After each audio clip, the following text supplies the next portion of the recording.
I've been thinking a lot about the media, particularly its mainstream leftist corporate manifestations, and wondering what the deal is with the way they choose and cover stories. The best I can figure is they want to make life miserable for ordinary folks, stir up division, and scoop up profits along the way. It's why they lied and told us the Covington kid was a terrible racist because he had the wrong facial expressions, but that Anthony Fauci was a hero whose calls for lockdowns saved lives, rather than being someone who tried to shut down talk himself of a lab leak causing the pandemic when his own agency funded gain-of-function research at the Wuhan Institute of Virology. Racial division, COVID lockdowns, all grist for the mill, right?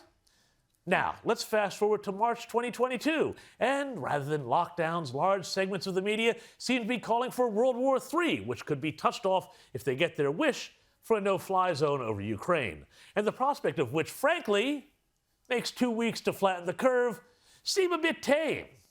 Anyway, to give credit where credit is due, even the rarely lucid Joe Biden isn't falling for this one, which may explain why suddenly the media's Hunter Biden protection racket could be coming to an end. Now, recall that when the New York Post's Miranda Devine, possibly America's last remaining true investigative journalist, uncovered a trove of emails from Hunter Biden detailing dodgy business dealings in Ukraine, serious drug addiction issues, and a personal life that reads like the best of Jerry Springer, big corporate media and big tech in the national security state conspired to keep the story from being told, telling the world it was just Russian propaganda. The New York Post even had its social media accounts locked for promoting their own journalists' work, and Twitter also, let's not forget, banned other users from sharing the story, even in their direct messages to other Twitter users.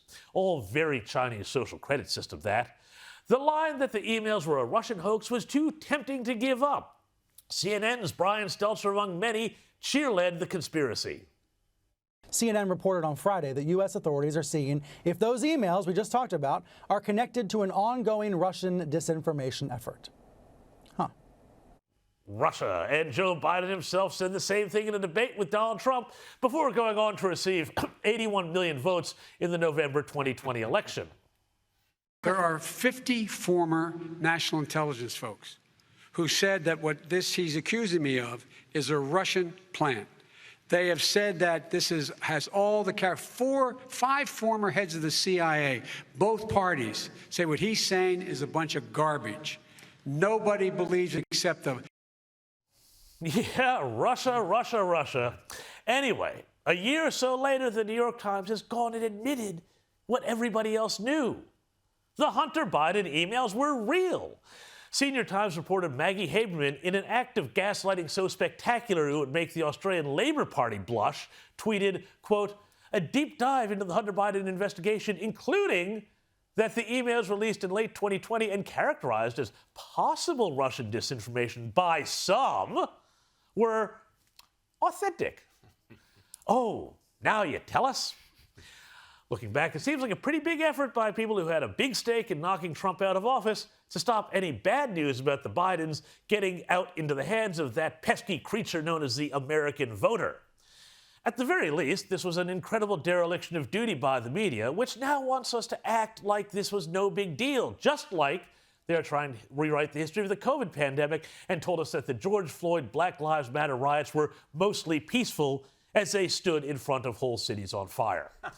But you have to wonder, is the fact that the official narrative changing an indication, is this an indication that Biden, who is doing horribly in the polls and is holding back on the wider war many are apparently cheerleading for, has lost favor with those who put him in power? I mean, if you wanted to see things really kick off in Europe and create yet another crisis to help cement the Democrats in power, I can't imagine a better person to put in the Oval Office than Biden's presumptive replacement. Take it away, Kamala. I am here, standing here on the northern flank, on the eastern flank, talking about what we have in terms of the eastern flank and our NATO allies, and what is at stake at this very moment. What is at stake this very moment are some of the guiding principles around the NATO alliance. So Ukraine is a a country in Europe. It exists next to another country called Russia. Russia is a bigger country. Russia is a powerful country. Russia decided to invade a smaller country called Ukraine. So basically, that's wrong. President Duda, I wanted to know if you think, and if you asked the United States to specifically accept more refugees. Okay. A friend in need is a friend indeed. Okay, I can first.